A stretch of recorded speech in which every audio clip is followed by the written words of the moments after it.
Hello दोस्तों, welcome to ICM channel. आज हमसे डिस्कस करने वाले हैं दो स्टॉक के बारे में। पहला आपका होने वाला है बजाज फिनसर्व और दूसरा आपका होगा बजाज फाइनेंस। तो हम दोनों को एक साथ ही बात करेंगे।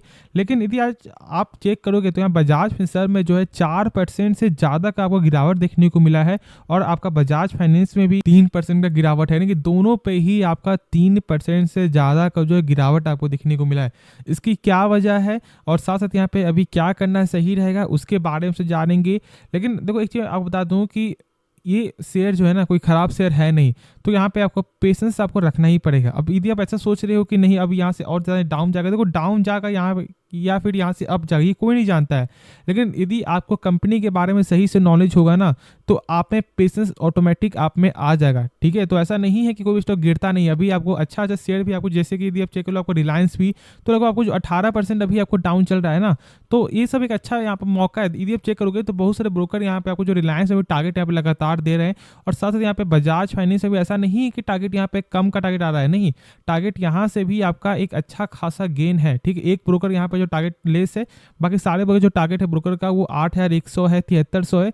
तो ये तो टारगेट आपको मिलते हुए दिखाई देगा, क्योंकि देखो सब जानते हैं कि बजाज फाइनेंस और जो फिनसर्व है ना, एक बेस्ट स्टॉक है। क्यों? क्योंकि उसका फंडामेंटल गजब का है।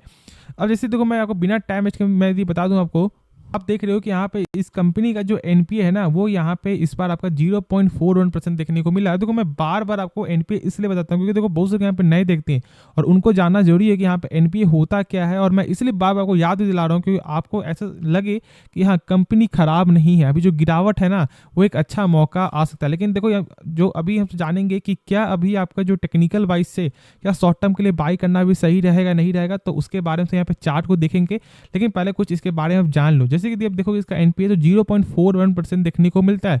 अभी एनपीए क्या होता है? देखो यहाँ पे एनपीए का मतलब होता है नॉन परफॉर्मिंग एसेट, यानी कि एक ऐसा एसेट जो बैंक को कभी वापस मिलता ही नहीं। यदि आप शॉर्ट में जानोगे तो एक तरह का बैड लोन।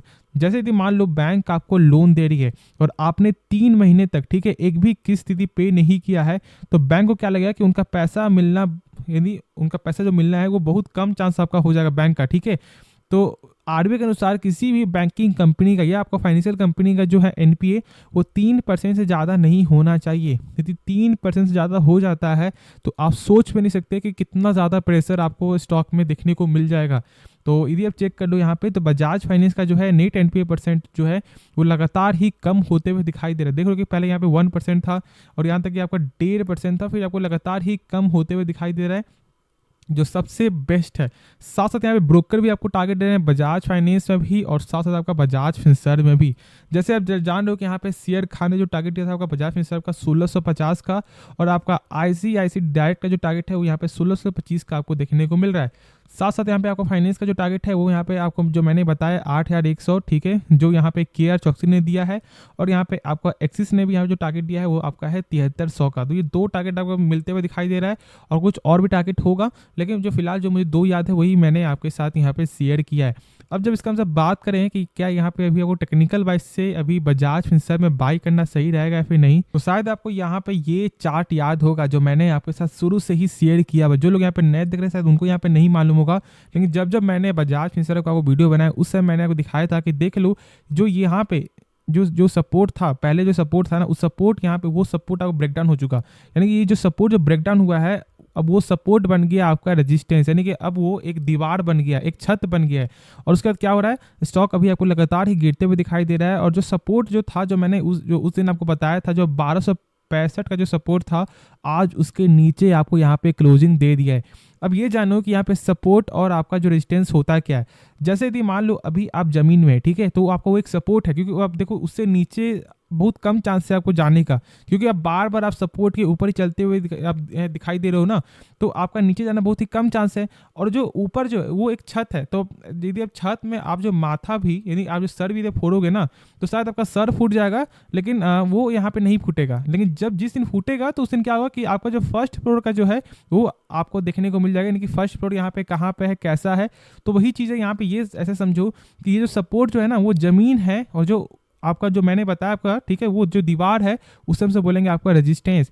तो यदि रेजिस्टेंस को ब्रेकआउट, यदि आपको ब्रेकआउट कर देता है ना, तो यानी कि स्टॉक में गेन आ जाएगा। ये बात आप यहाँ पे समझ जाना। यदि आपको टेक्निकल वाइज से जो लोग यहाँ पे फॉलो करते हैं, जो लोग यहाँ पे बैंक निफ्टी, निफ्टी 50, यदि कोई आपको यहाँ स्विंग स्टॉक में पैसा लगाता है, तो यहाँ पे ट्रेडिंग में आपको सिंपल तौर से आपको चार्ट देखना ही पड़ता है टेक्निकल वाइज से। और वही चीज़ मैं यहाँ बता रहा हूँ कि अभी जो यहाँ पे टेक्निकल जो है ना, वो बहुत ज़्यादा यहाँ पे आपका कमज़ोर हो चुका है, क्योंकि 1265 का जो लेवल है वो अभी ब्रेकडाउन आपका हो चुका है। तो क्या यहाँ पे बाई करना सही रहेगा, नहीं रहेगा, तो अभी आप वेट कर लो, जो लोग शॉर्ट टर्म के लिए यहाँ पे देख रहे हैं। बाकी लॉन्ग टर्म के लिए मैं यही बोलूँगा कि इससे अच्छा मौका बार बार आपको देखने को नहीं मिलेगा।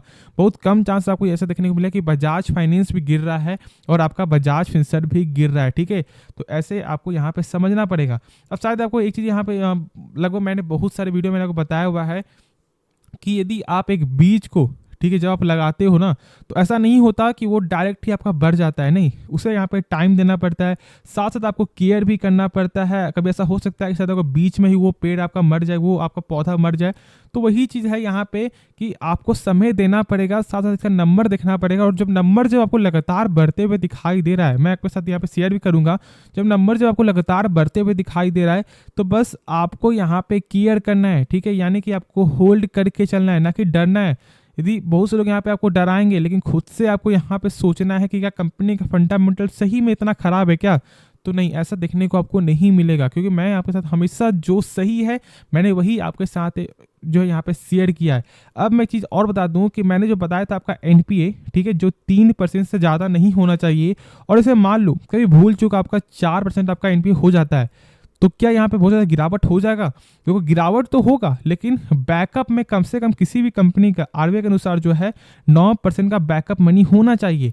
अभी जब यहाँ पे जानकर आपको ज़्यादा खुशी होगा कि इनके पास जो है 25% का बैकअप मनी है। तो आप सोच सकते हो कि 9% यानी कि लगभग आपका ऑलमोस्ट जो है 3 टाइम्स, थोड़ा सा कम है लेकिन 3 टाइम्स तक यहाँ पे आपको देखने को मिलता है। तो ये कोई छोटा मोटा कोई नंबर है नहीं।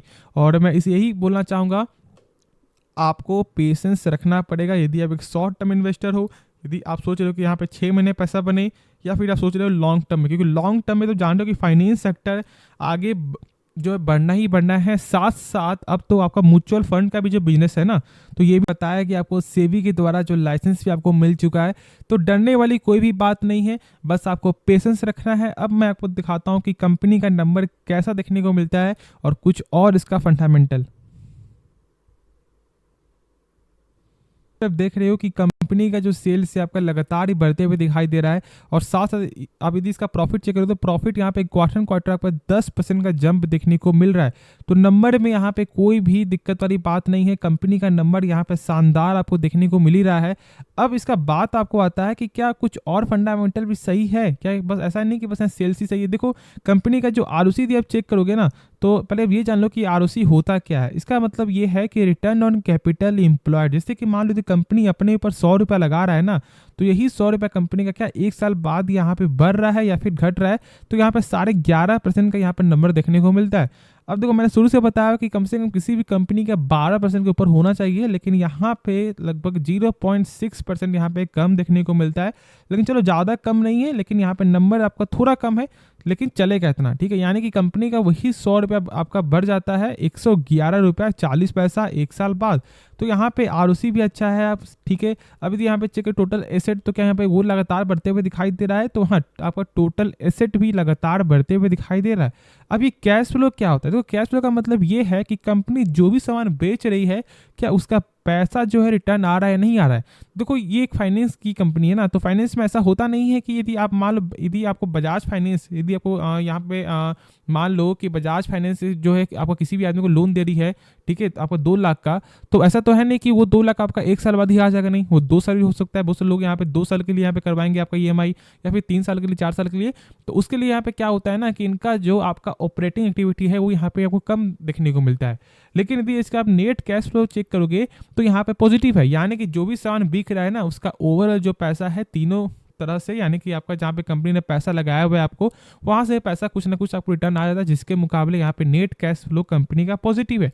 तो दिक्कत वाली कोई भी बात नहीं है, सारा नंबर यहाँ पे सही देखने को मिलता है। साथ साथ यदि आप चेक करो इसका आपका जो प्रमोटर होल्डिंग, तो लगभग 60% का प्रमोटर होल्डिंग है। और यदि आप चेक कर लो तो यहाँ पे आपको FIS का जो है लगभग 3 क्वार्टर से यहाँ पे गेन होते हुए दिखाई दे रहा है। तो ये कोई हल्के वाली बात है नहीं। और अब बार बार मैं यही बोलूंगा कि आपको खुद से इसके बारे में समझना है, उसके बाद जो है डिसीजन लो। यदि आप किसी कहने पे जो है ना डर के सेल करोगे या फिर आप बाई करोगे तो पछताओगे आप।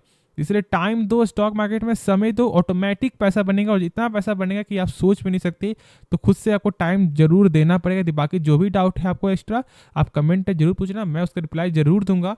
तो चलो फिर इस वीडियो को एंड करते हैं, लेकिन उससे पहले इस चैनल को सब्सक्राइब करना और इस वीडियो को लाइक करना। तो मिलते हैं नेक्स्ट वीडियो में, तो तब तक के लिए धन्यवाद।